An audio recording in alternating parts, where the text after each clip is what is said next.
Ladies and gentlemen, it's now a great honor to now invite a longtime friend of the Iranian resistance, a very strong woman, and the former director of White House Office of Public Liaison and chair of the Center for Equal Opportunity. It's the Honorable Lynda Chávez.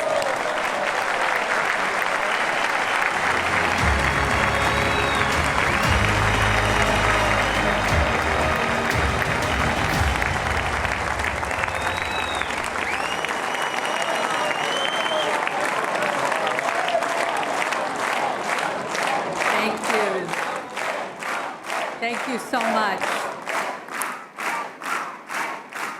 Thank you so much.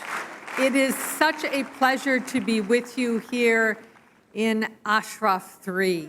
And as I look out over the faces, I see many of my colleagues from the United States and from other countries who have supported Madam Rajavi and the Iranian people in their struggle for freedom. It's great to be here in person. I was not with you in 2019 for health reasons, but I was here in Paris in 2018. And I remember the feeling of joy. I mean, there were literally tens of thousands of people gathered outside of Paris, all of them there to give support to the PMOI, to the resistance, to the Iranian mullahs, and to speak for freedom. And I left that meeting feeling a sense of exuberance. And I think it was on my way back to the United States that I learned that we had all been in terrible peril in 2018 because the mullahs in Iran had dispersed killers to try to disrupt the 2018 conference, to try to assassinate Madam Rajavi. They were unsuccessful. They were apprehended. Unfortunately, as we know, even though they have been sentenced, those would-be killers, they may go free if the Belgians give in to the Iranians and turn back those killers to Iran.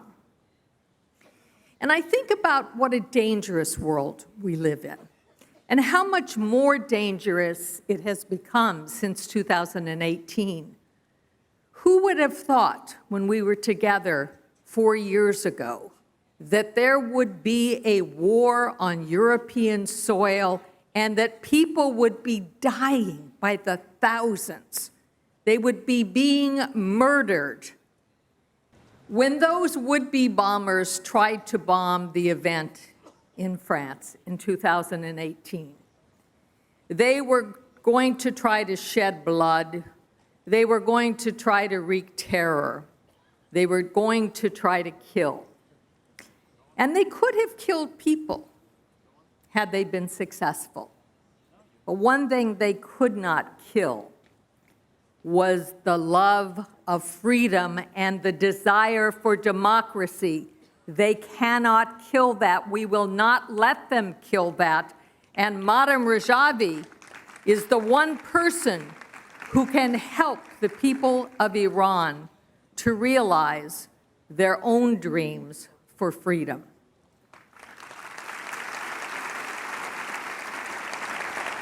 This is a very impressive place, Camp Ashraf 3.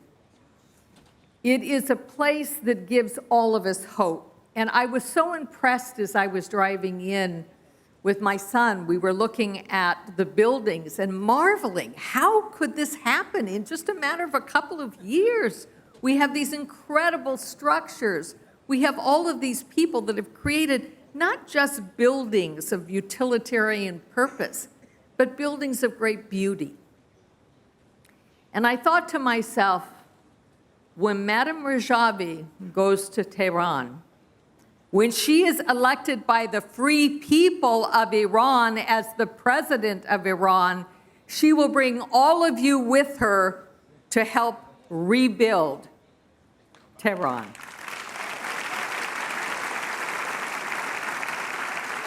We need to stand firm. We need to stand up for our values. Democracy is a very precious thing, but it is also a very fragile thing.